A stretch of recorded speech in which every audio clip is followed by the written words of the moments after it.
Without further ado, it is my pleasure to introduce today's guest, which is Louis Richardson. Louis, welcome. Thank you. Thanks a lot, Harrison. I appreciate, first of all, I just appreciate everyone taking the time on a Memorial Day weekend where your schedule has been crushed into just 4 days, taking the time to do this. I guess as far as an introduction is concerned, um, it's probably just best that you might know that I'm now an executive pastor at a church, but for more than 30 years, I was in the sales and mostly sales and technology business. And in 2015, I had the pleasure of becoming IBM's first chief storyteller, which the story behind that is I never left sales. I still had a quota. I still had a business to run, just like many of you. It's just that I took what I saw was a different approach to doing things.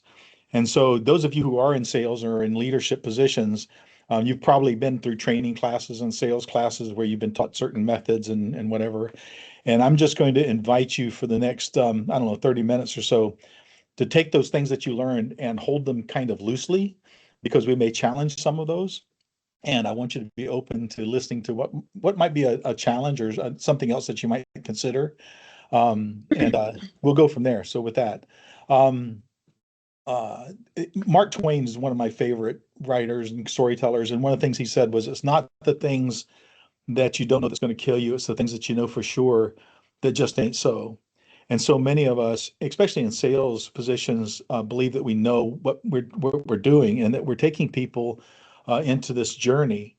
And a lot of us consider this journey a buyer's journey, where we're trying to get someone to buy something. So you have a service, you have a product, you have something you're trying to get people to buy.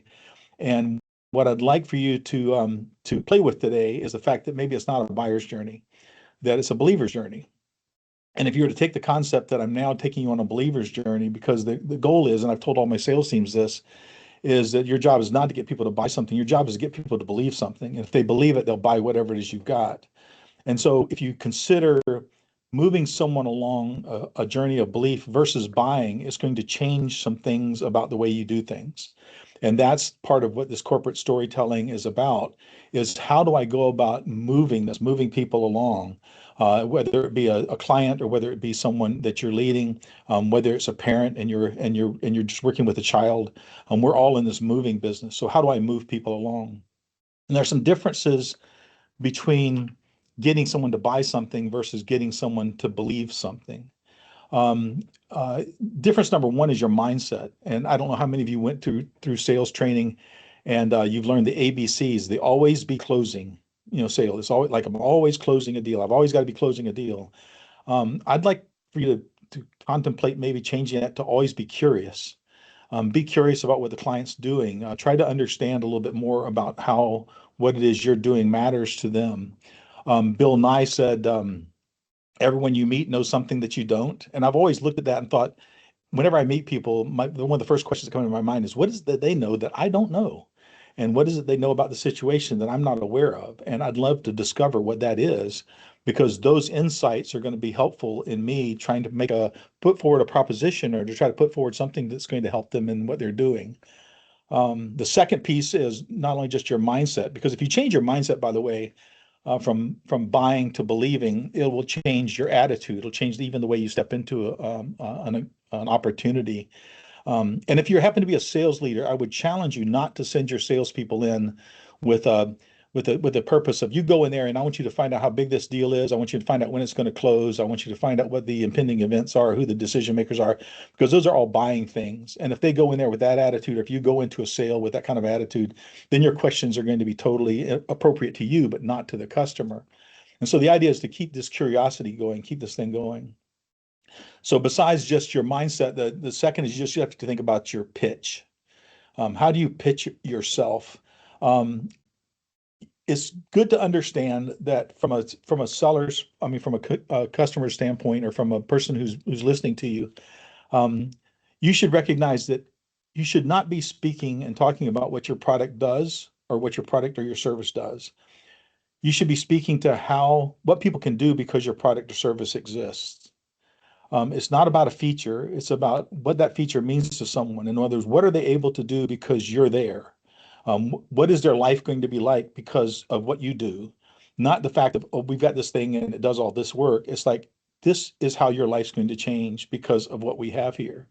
And the pitch is important. I was sitting at a networking event with a bunch of small business owners, and they were all going around the room, and each of them had 5 minutes to just stand up and say who they are and what they do. And most of them were similar to, hi, I'm Barry, and I own a gutter cleaning business, and I work in this particular area, and we've been doing it for 30 years or whatever. And that was kind of their pitch. And there was one gentleman who stood around afterwards, and he asked me, he said, well, help me with my pitch. And I said, well, what is your pitch? And he told me he was a pest control person and that they've been doing it for a certain number of years or whatever. And I worked with him a little bit, and I thought, instead of that, if somebody ever asks you what it is you do, try this. Try saying this. Have you ever been over at a person's house for an evening event? You're going to have dinner or hors d'oeuvres or whatever. It's a party, and you're sitting in this person's home, and they're across from you, and you're having a nice conversation, but behind them on the baseboard, you see a roach walking along the baseboard, and you don't know what to do because your host would be horrified if they knew that there's a roach walking across their baseboard. Well, what we do is we keep that from happening. Use our service, and you never have to worry about roaches walking across your baseboard during a party, because we are in that pest control business, and we will keep that from ever happening to you. Now, by doing that, what you've hopefully done is every one of us have been in a situation similar to that, even of our own, or worse is if you're in the house and you see a roach running across your baseboard and you don't want to draw attention to it. It's like, that's a horrible thing to feel. And what you want them to do is you want them to think about something that they can put themselves into the story. And if they can relive something or feel something, that's what you want to do. So even in your pitch, try to make it about them and about what their life looks like, because what you do matters to them. And the last thing that you do is, we just talk about tools and storytelling and just the way we do conversations. So it's a mindset, it's a pitch, how you pitch things, and then we have this story and language thing going on that we need to work at. Maya Angelou, I love Maya Angelou as a poet. She said, people will often forget what you said and what you do, but they'll never forget how you made them feel. And if you, as a person, as a leader, or as a salesperson, can leave a customer feeling something, feeling like maybe they're missing out on something, maybe that's not a bad feeling if what it is you have is going to help them, or maybe they feel like they know more, or they're more informed, and they're more along this journey. These are things that you want them to feel. So it's not feeling. With that, let's go into some of the bits like the language and the story. And Harrison, I'm just going to march through. And if you have something to jump in, we will, but we'll have time for questions afterwards. But the Yeah, language, you just keep going, Louis. I've had some thoughts, but you're on a roll, man. Just keep going. I will be on a roll. Thanks. So um, by the way, the purpose of this time together, by the way, is not just to move you along to a point to where you may not believe in story being the best thing in the world for you, but that you at least have an interest or something that might shake you or might think a little bit differently that we can work with later. But language. Um, I would encourage you, for instance, to think about the way you present yourself. The first thing is just yourself. What is your title? How do you put yourself forward? Um, I will challenge you that if your business card says sales, that you change that. Just because sales itself, it just puts shields up. For some reason, we know the reasons. People put shields up. If you say, I'm in sales, a relationship manager, an enthusiast, anything that you want to do. I mean, I changed my title from sales executive to storyteller, and I can't tell you the number of doors that opened. In fact, there was a very large organization in Belgium that asked me to come speak at their board meeting, and it was like an overnight request. Can you come and meet? And I did. And as I'm waiting outside for the board to bring me in, the president comes out and introduces himself, and he says, hi, Louis. He said, I suppose you're wondering why you're here. And at the time, I was pitching things like artificial intelligence and workflow, and I thought, well, it has to do with your workforce. And he said, no. He said, I want to know why IBM has a storyteller. And that was the opening. It's like, great, I get to talk to you about stories. And guess what stories I'm going to share? I'm going to share stories about how we help people. And so make yourself so that you don't throw barriers up unnecessarily out of an idea of, I've been in sales for a long time. I'm a sales executive. Yes, you are. You don't have to tell them that.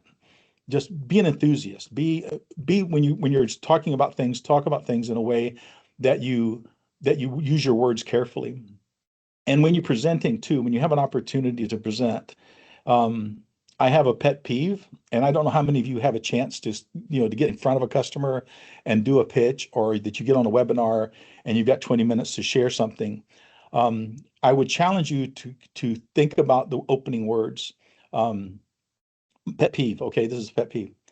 For the next 30 minutes, I'm going to talk to you about something. I was raised in Savannah, Georgia, in the South, and my dad, when he came to me and said, "Louis, I want to talk to you," that was not going to be good. There was nothing going to be good following that. And also, when you say, "I want to talk to someone," and we're going to talk about something, people immediately shut down and go, "Okay, I'm going to be in listening mode." It's a different thing. If instead you said, "For the next 30 minutes, I'd like to invite you to let's explore something. I'd like to explore some things with you, some topics, some things maybe you've thought about, some things that you may have, but we may have a different interpretation. I'd love to just take some time to share that with you." That's a totally different thing than, "For 30 minutes, I'm going to talk to you." Even if it's like this, in a place where we're not having a lot of conversation right now, but hopefully we'll open it up for questions later, you still want to explore things with them. You want to use words like play and let's imagine, and what you're trying to do is you're trying to take a part of the brain that they normally put aside for business, and they're looking for data and whatever points. Now you want to talk to them about, I want you to imagine some things. I want to have you involved in this in a way that, because by the way, that part of the brain is the part that makes the decisions. So you want to reach that, okay? The other part of this, as far as language is concerned, is their language back to you. Um, I don't know how many times, I don't know how many of you might be in technology or in a service business that's kind of technical, or there's lots of features to it. All too often, customers will say, "Here's my requirements." And while that's helpful for people to give you requirements, I've always challenged my customers to, let's put aside your requirements for a minute and just tell me, what does it look like when it doesn't work? Or tell me what it looks like when it works. In other words, have them tell you a story.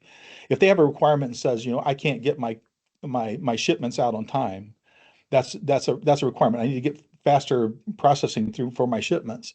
You can always ask them, "Well, so tell me what that looks like when it doesn't work. Give me an example."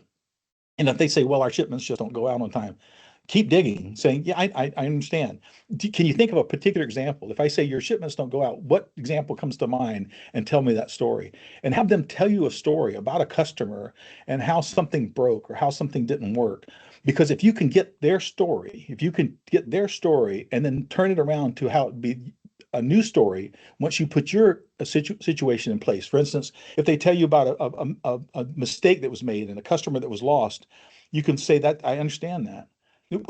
Imagine this. Imagine if, when so and so called and they were asking this question, what if you were able to access all that information right immediately and able to answer them? Would that not tone the conversation down and make them a little happier? It's like, "Oh yeah, now you're telling them the new story. You're now showing them themselves in a new story, rather than just saying, I have a requirement and I have a product. You have a requirement and I have a product that helps you speed up processing of orders." That's not as meaningful. So those are things. Look for those stories. And by the way, there's a key to this. If you ask a person for a story, you have a requirement, tell me a story behind that, and they can't tell you a story, it's one of two things. It's either they don't know the story, they're not close enough to they're just in procurement and they're just trying to get something. In which case you could ask them, "Well, maybe for our next conversation, could I talk to someone who knows that story, or can give me an example, because that'll help me better build a solution for you."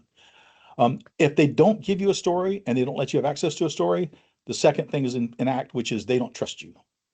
And that's a telling thing. People tell stories to people they trust.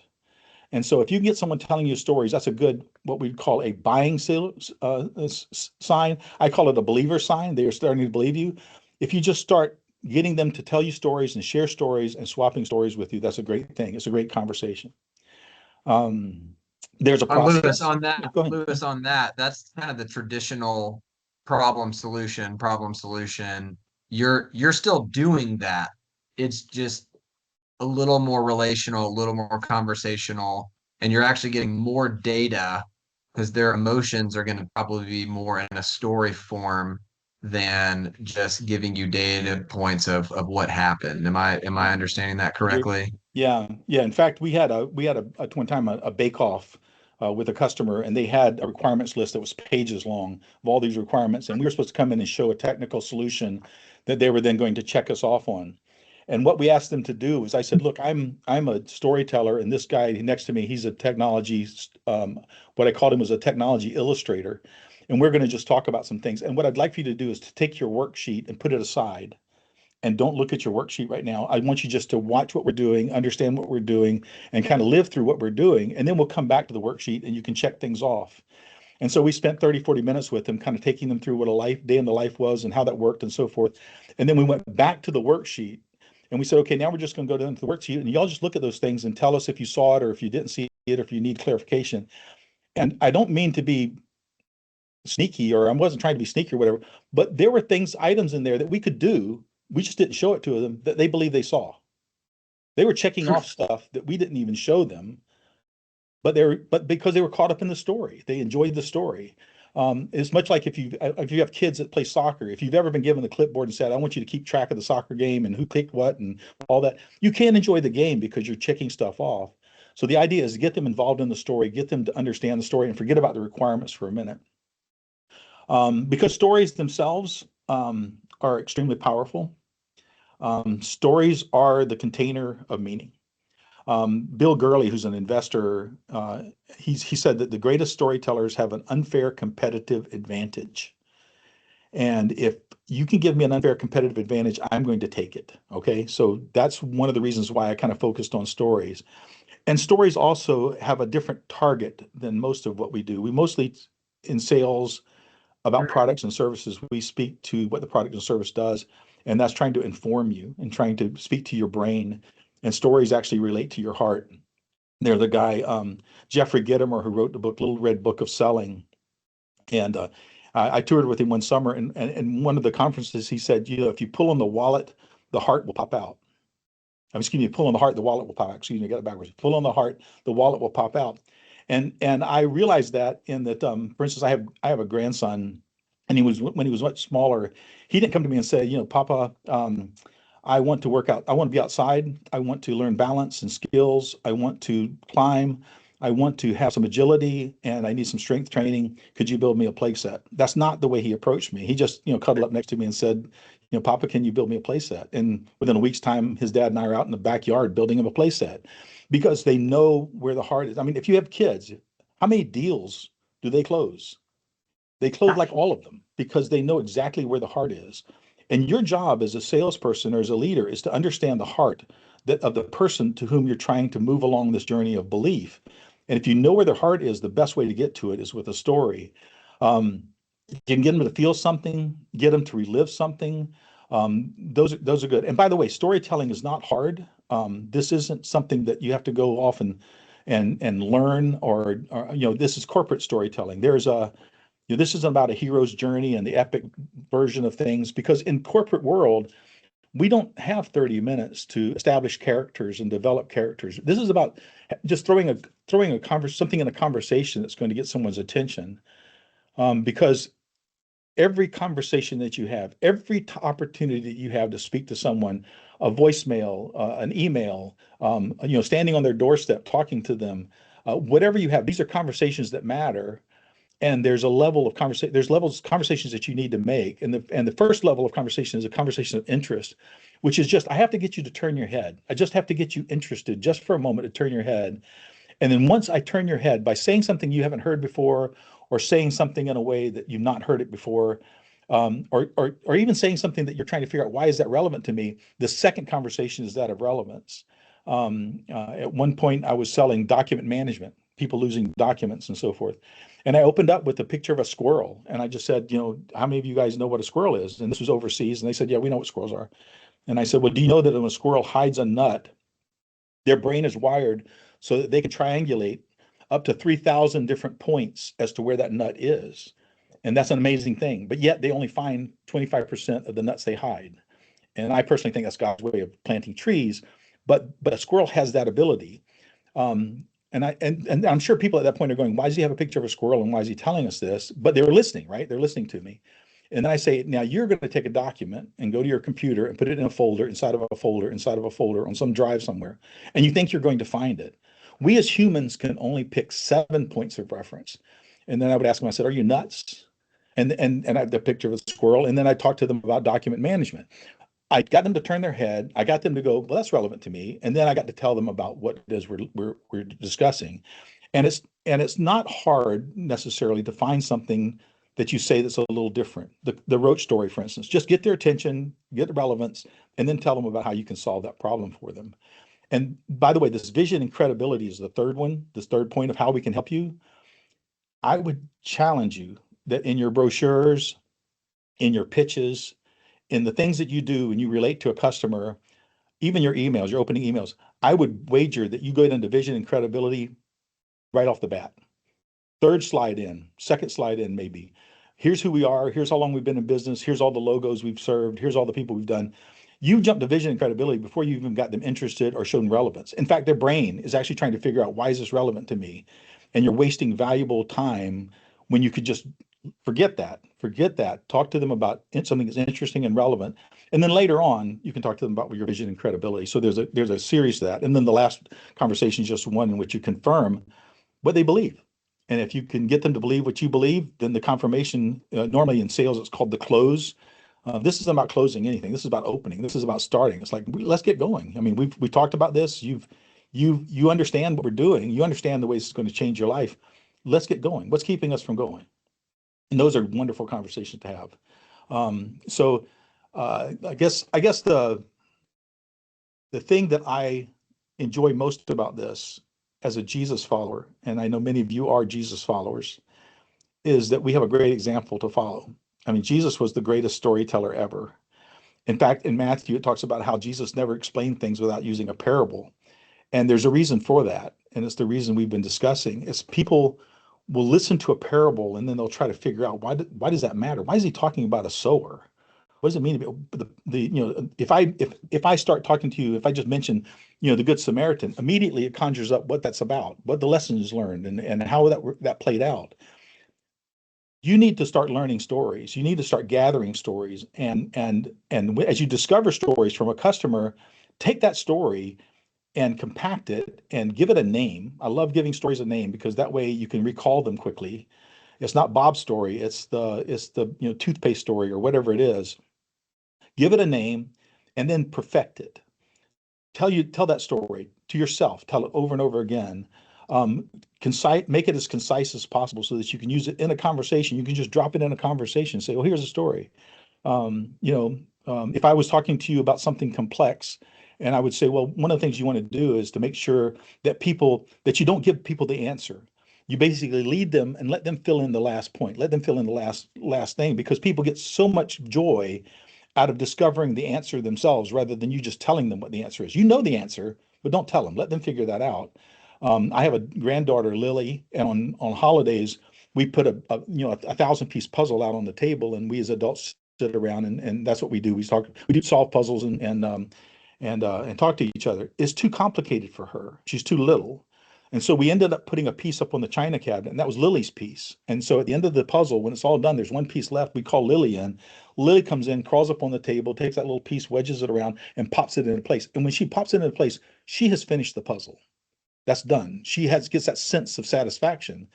If you can lead your customers into coming up with the answer themselves, in the conversation, you're speaking about something that's going to happen, and you can ask them, "So what is that? What do you think that's going to mean to you?" And they're going to go, "Well, that means," and they finish the story. Let them do that, okay? That gives them the story technique. Jesus was very good about leading people to a point to where then they let it sit and they understood it, or they didn't understand it. And in many cases, some of his stories were hidden. The meanings were hidden to people. But for those of us who follow him, we understood the stories and why he was telling them. And so think about Jesus's example. Think about the stories that he told. Think about how you could use stories. I love the fact that Jesus often would answer a question with a story. People would ask him a question, and or he'd often quote scripture, but instead of answering them the way they would expect, he'd say, "There was a man," and all of a sudden he goes into a story, and they're like, "Why is he answering the question?" And he is. He's answering it with a story, and it's up to people to discern what that story is about. And if you can help people do that, you can become a very powerful storyteller. So I'll slow down and stop for a minute and see if there's anything, Harrison, that you want to jump in and add. Yeah, as your one, this is great. And there's definitely things that you have mentioned that you mentioned at the very beginning, kind of holding loosely what we've been trained. And I'm thinking back to presentations I gave at old jobs where it's like the first thing you got to do is establish credibility. So give the stats on we've been around this long and our founders were these people and da da da. And it feels very logical. And it's not that it's wrong, but it's just what you're describing is I've been taking furious notes. I apologize if I was off mute for a little bit and you could hear my fingers furiously Yeah. typing notes because it's just so good. But yeah, you've mentioned a number of things. One thing that pops into my head is, you know, as a business owner, how do you gather the right stories? Because you may be, you're at the top, but your salespeople or whoever's on your team, they are probably closer to the action. They may have a story. So how do you go about even gathering the stories? And then how do you know what stories are the best stories, the right stories? Or is that just over time you kind of learn which ones get the eyebrows going up and like Yeah. your Roach story? I Yeah. remember that when you and I met. I have not forgotten it because I was like, I would be appalled if I was either the guest or the homeowner going, "Oh my God," because I hate roaches. So thoughts on that. Yeah. How do we start? Well, first of all, as you have people report to you, Jenny Rometty, who was the CEO of IBM for some time, she actually came up with this thing. She said, "Don't come to me with data. Tell me the story first, then you can tell me the data." And I would challenge you that if you're with customers or with the salespeople, and your salespeople say, "We just closed this deal," it's like great. Instead of asking them how big the deal was and what did it say, why did they buy from us? Give me a reason why they bought from us. And they say, well, because we're better at something. We're better at managing customers. Give me an example of how that's going to change their life. Tell me a little bit about the way they manage customers and the way they're going. In other words, dig stories within your own people. They have the stories, these people who are out in the field with customers, and get them to start the habit of garnering these stories as well. I can't tell you how many presentations I've seen where we have customer success stories. I don't know how many of you gather customer success stories in your business, but they'll show a slide and on it it'll talk about this was a big deal and we did this much and we'd use these products and whatever. And then over in the corner in a little text, there's a little bit of quote that a person says, this thing really changed our life. And I'm like, everything else in that slide should go away. You just had that big quote right in the middle. This thing changed our lives. And you should tell them the story about how it changed their lives. Don't let data get in the way of a story. Data without a story is like a palette of paint without a painting.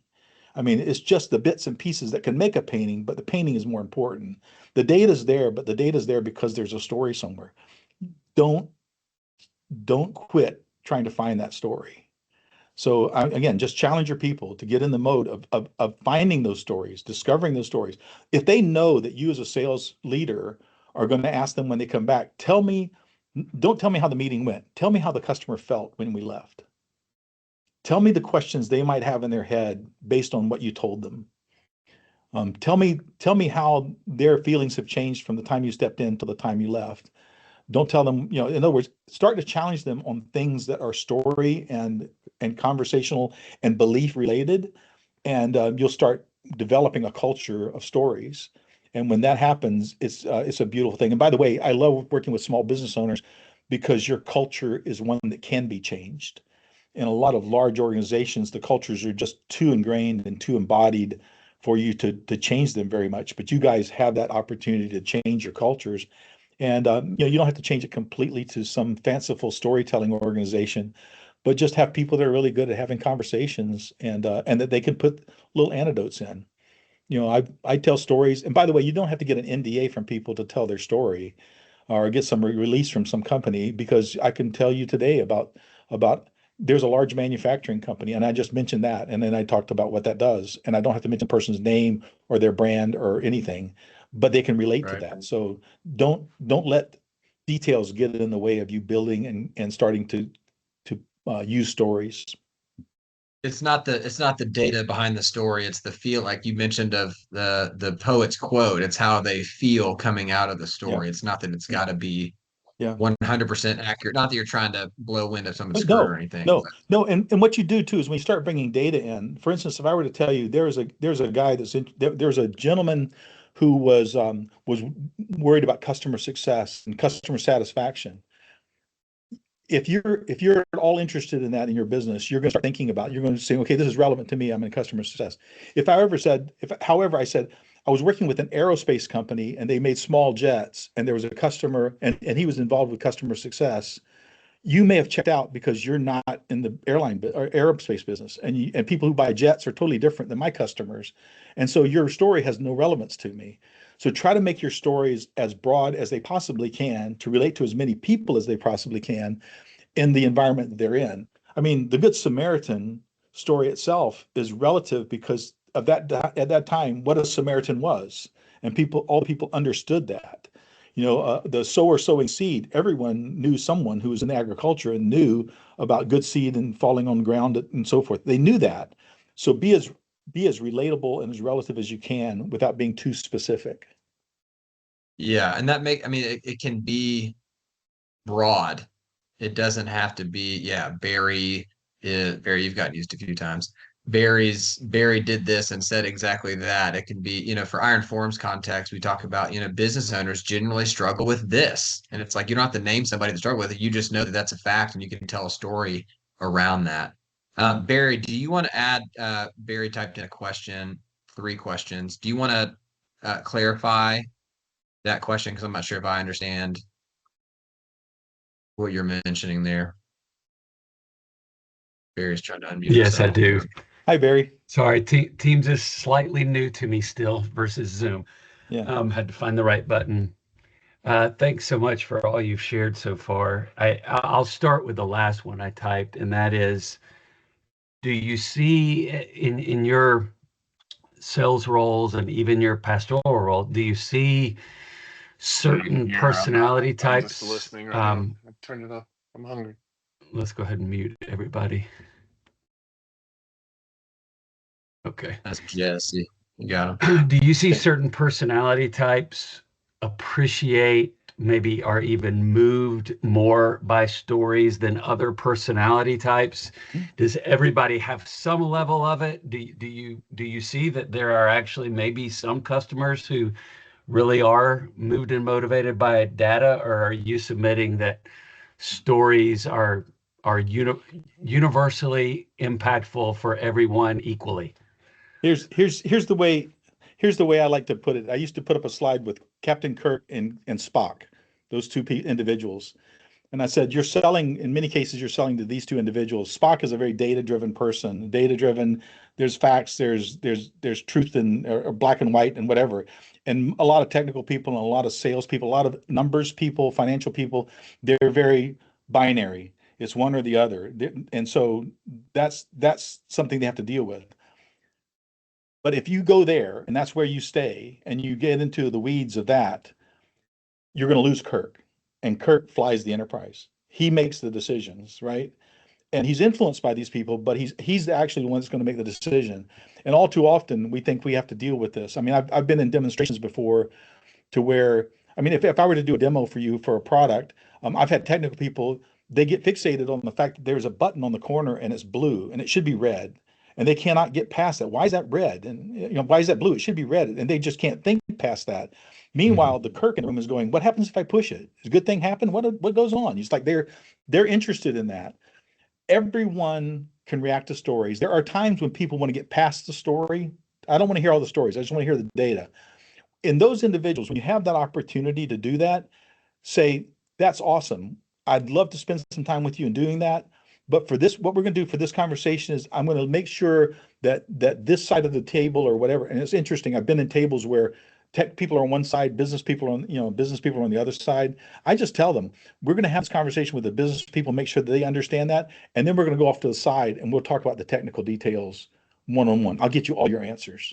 So don't worry about that. I'm going to get your answers. But for now, let's talk about the solution, the problem, what we're trying to do, and then I'll tell you how we're going to do it.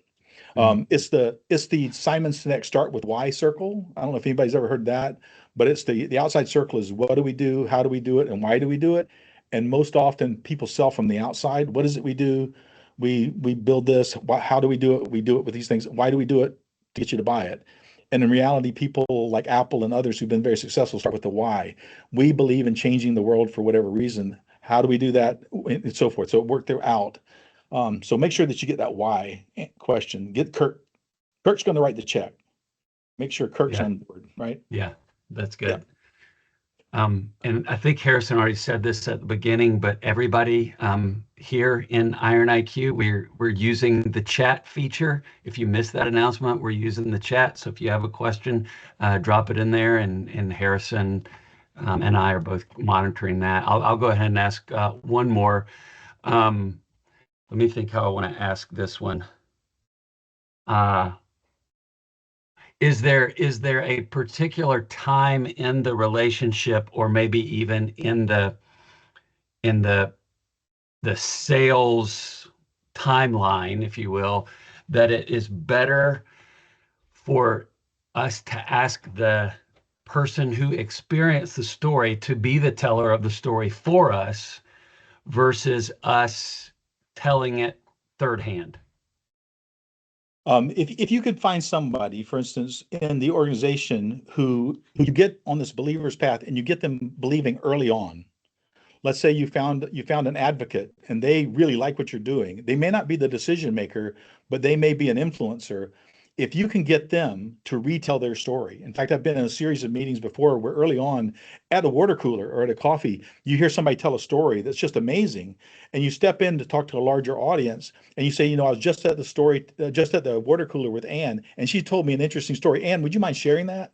And let them tell the story. It has an amazing impact, especially, you know, because they trust Ann. Ann works for them. Ann's in the meeting for a reason, and now you're getting it from Ann. There's some great times if you can get them to tell their own story, that's the best. Yeah, absolutely. Also, I'm going to go ahead and jump in because I don't want people leaving early without hearing at least this part of this. And Harrison, if you allow me, I love doing this type of work. I love working with sales teams and with leaders and so forth. And my job allows me to stay involved with corporate storytelling and coaching and whatnot. You have spent a certain amount of time listening to me today, and what I'd like to do is make the offer that I'd love to spend an hour with you. If following this, if you say there's something I wanted to ask, or there's a pitch I've given, I'd love to have you listen to that pitch and tell me what I could do differently. Or I've got, you know, anything is, I may be able to help you and I may not, but I'd very much appreciate if you want to reach out to connect with me. The best way to do it is just go on LinkedIn and find me. If you can't find me, talk to Harrison. Harrison will help you find me. But the point is, just on LinkedIn is the best way. Just connect with me. And when you do so, just say, I was at this meeting or I was at this Iron Forums thing. Give me context as to what I've already shared with you, because otherwise I'll repeat myself and you don't want that. Even then we might say, well, let's have a meeting for an hour. And what I want to do is I want to show you a presentation I give.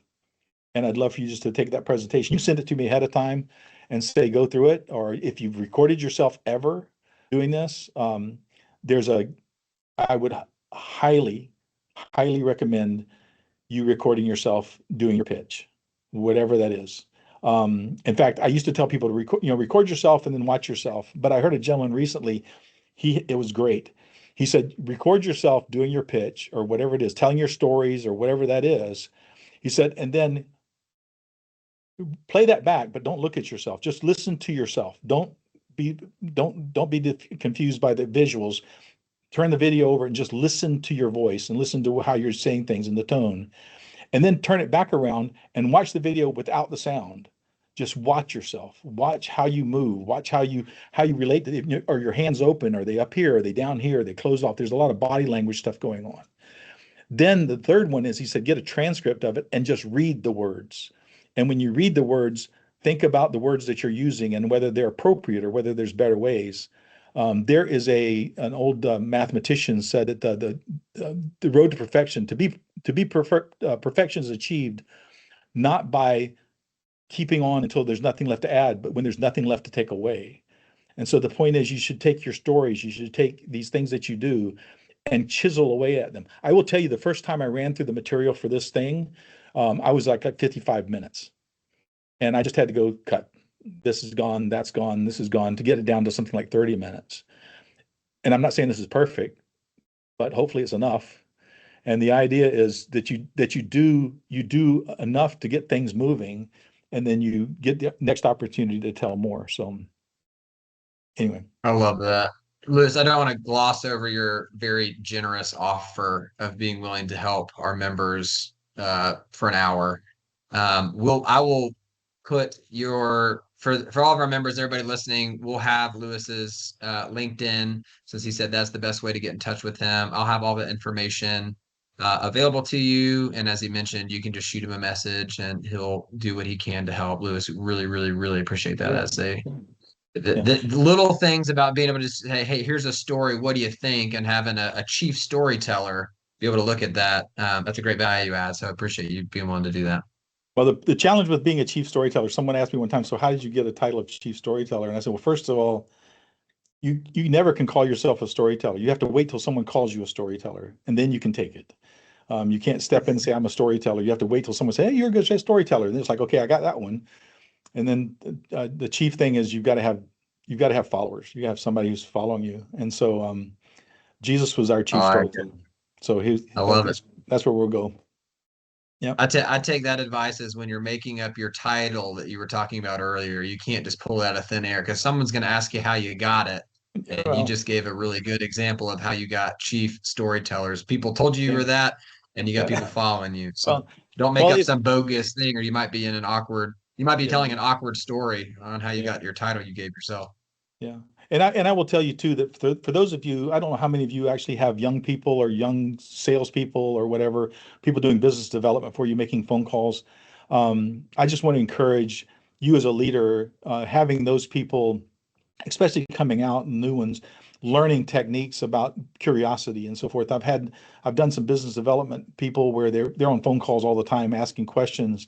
And they'll say, well, Louis, you've been around for 30 years. You've gathered all these stories. What do I have, or what do I know? And I said, you've got a brilliant advantage in that you don't know anything. And so when you talk to a business owner, you can say, hi, I'm Louis, and I happen to work with a bunch of people who are really invested in solving these types of problems. And I know that you and your company, you're doing the same. As a new person, or as a college new person, or whatever, I'd love to hear more. Would you be open to just sharing what is some of your biggest challenges you have today?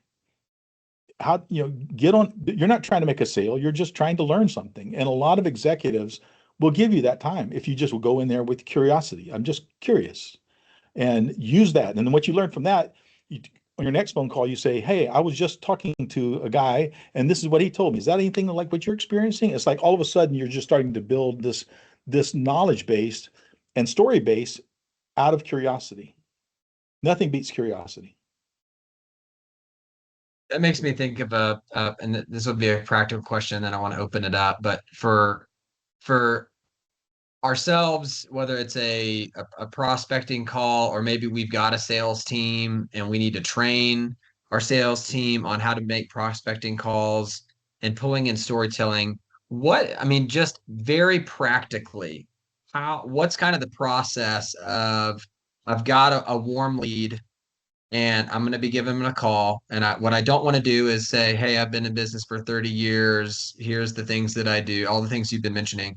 So very practically, how do you start in that conversation once you kind of get your warm introductions through? Hey, thanks for taking my call.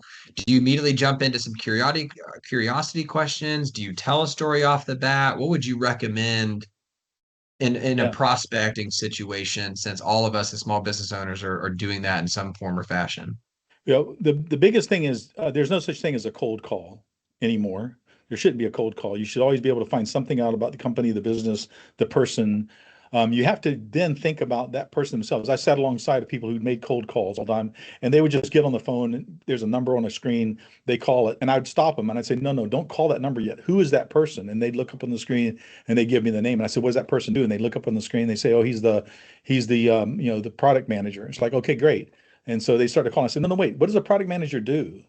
And they go, I don't know. So you're calling somebody, you don't even know what they do. Know what they do. What you're calling them now in the middle of the day. What do you think a product manager is doing in the middle of the day? What are the concerns that they have? What are the things that might be, in other words, know your customer, almost predict what their story is going to be. And in some cases, you can play that out. And you can say, well, a lot of our customers that are in your situation, here's what their day looks like. Is that what your day looks like? And by the way, too, I should say this too. one of the things I enjoy doing is whiteboarding sessions and napkin sessions and so forth, and helping people kind of understand how do you go about describing yourselves in a quick period of time. Because often if you play out a story in front of someone, say, here's the way this normally happens, is that the way it works at your company? It'll give them something to correct. They'll say, no, that's not the way it works here. And will tell me, how does it work? And then they'll explain that to them. Or if you're on a whiteboard and you're drawing up, this is what the process normally looks like. And they go, well, that's not the way it looks to us. Hand them the pen. Let them describe how their process works. That's gold. That's absolutely gold when they start telling you their process.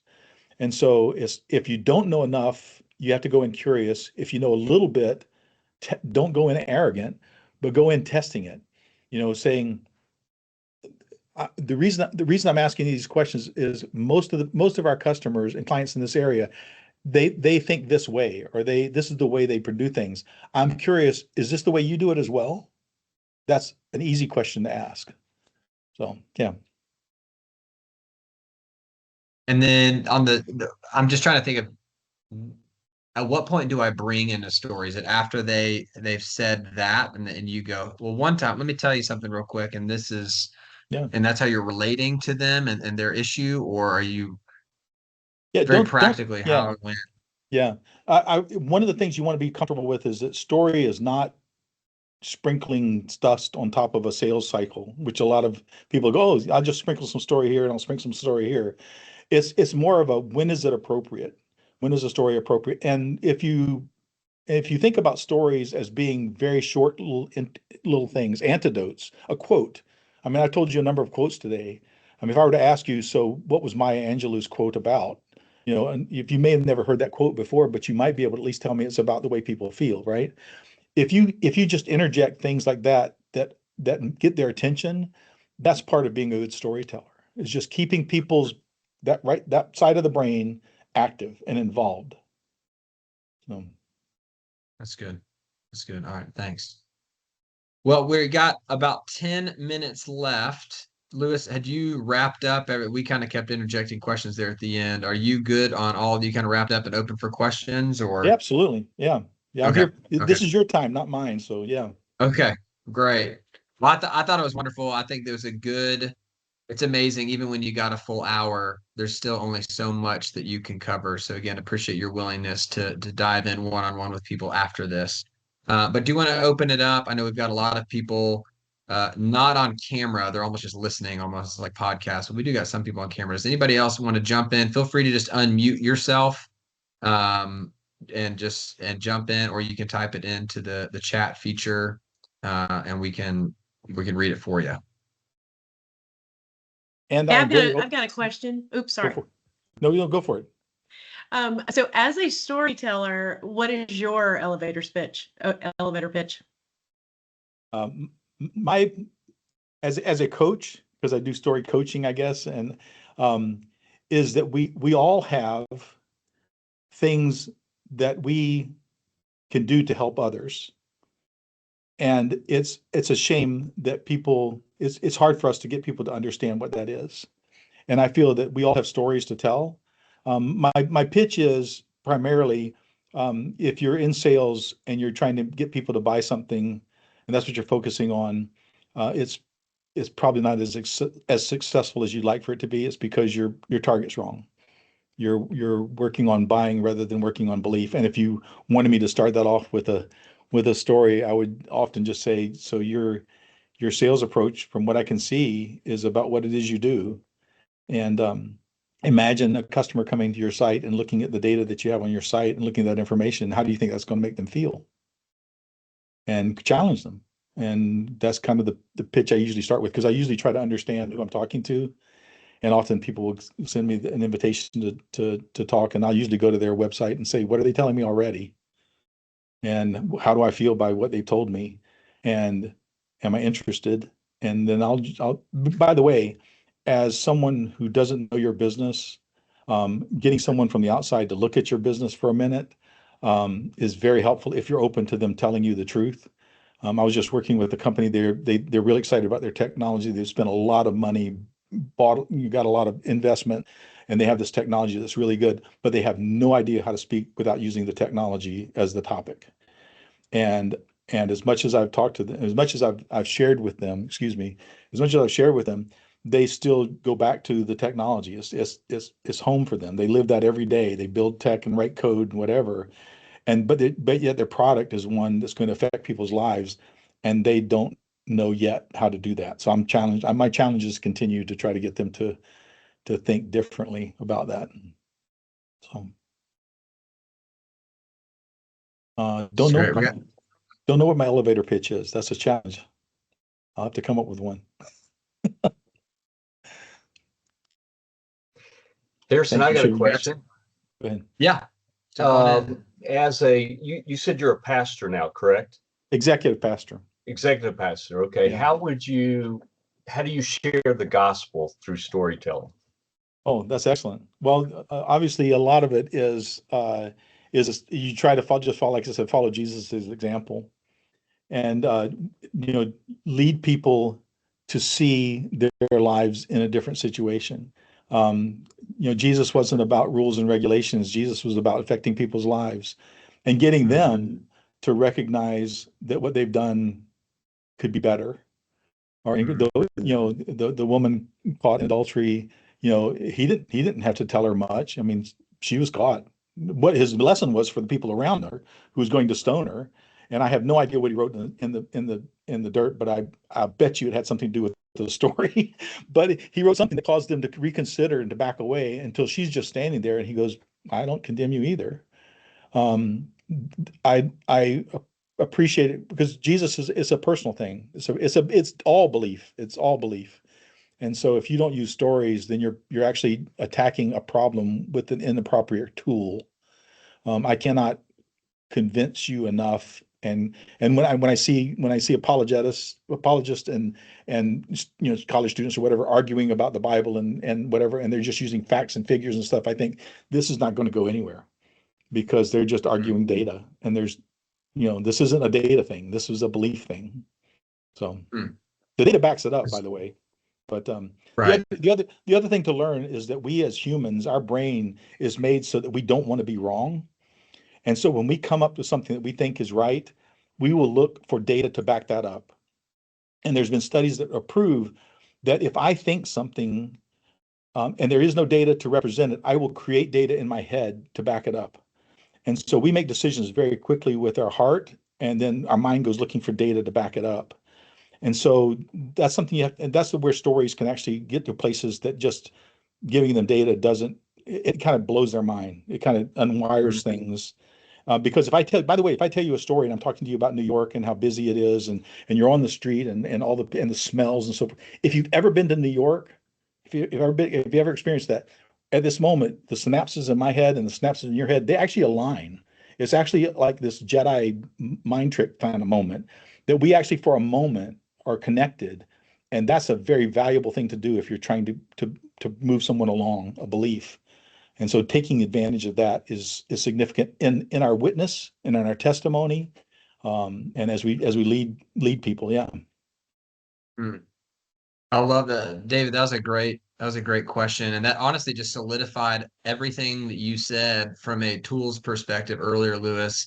Because you think about it as a believer, when Jesus tells us to witness, he's not saying, tell the facts and figures about, Jesus came from heaven and he was born in Bethlehem and died to save your sin. Like that's not, yes, that is true and that is the correct data. That's not necessarily going to move anybody, and people can argue that. They'll probably lose because even ChatGPT will tell you that Jesus is real, and that's kind of wild. Type that into ChatGPT, see what it comes back with. It's wild. But what witnessing is here's what I've seen. Here's what Jesus has done in my life. Here's where I've seen, and no one can argue with that because it's your story.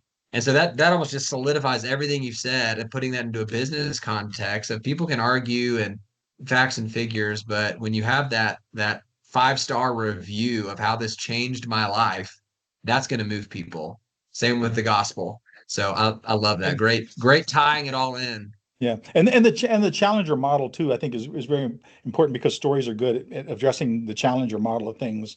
I've worked with salespeople that said, I like the presentations the way we have, the way they come from marketing. I use those, and they're really horrible in my view. They're really horrible, and they don't do well. And they'll say, well, I really like those. And I'm like, okay, so how's that working for you? You know, are you getting a lot of sales? And if you are, that's great, but I'll bet you're not. And if you're open to maybe looking at something different, let's talk. And so challenge them on things. And so tell me the last time you did a presentation. And by the way, and they'll say, oh, well, I did a presentation. And then halfway through, people were raising their hands saying, are we going to get a copy of this presentation? And the reason they ask you that question is because they want to turn their brain off, because you're blowing their mind with all the stuff that's on there. And it's not a compliment. It's not a compliment. They're not giving you, they're going, I want to just get a copy of this. I can read it later because you're killing me. Right. So anyway, there's, yeah, I'm sorry. I'm rambling. I love it. I love it. I love it. Well, Good. we're at time. I want to honor your time and everybody's tuning in. So Louis, thank you so much for being willing to share some of your expertise. I feel like this could have been probably 5 hours long and we could have kept going. So for those who missed it, I will be sending out this recording both on our website, in an email, and on social media. And a part of that will be Louis's contact info on LinkedIn. He has offered up generously his time in order to help you for up to an hour kind of walk through your own storytelling in your business and how you communicate what you do. Let me close us in prayer. I'm going to say a prayer blessing on Louis for his help for our community, and we'll close it out. Father, we are so gracious or grateful for the fact that you've got each of us here, that the members of Iron Forums, that our eyes have been opened to the truth, that we desire to connect with one another, to sharpen and be sharpened and to grow. And thank you for Louis and his ability and his history and the knowledge that you have given him, that he has so graciously shared with us today. I pray that each of us has some level of a spark of curiosity of how can I utilize this in my own company? How can I use this in my communications so that we can grow? And I just pray a blessing upon Louis and his church, his hands, that, Lord, you would use his giftings there, that people through story and through the gospel would come to a saving knowledge of Christ and what you did. And Lord, as we as believers go about back into the marketplace, would you help us understand how we too can use this, not as a tool to manipulate, but to help others see and understand what we have that can help make their lives better, or make their businesses better, or make their products run better, whatever it may be. Lord, we ask that you bless Louis and his family, bless this time and this recording. And we ask all this in Jesus' name. Amen. Thanks, everyone. All right, everybody. Yes. Amen. Thank you, Louis. Thank you, Thank you all for Louis. joining. Have a wonderful day. Thank you Cheers. very much. Bye. Pleasure.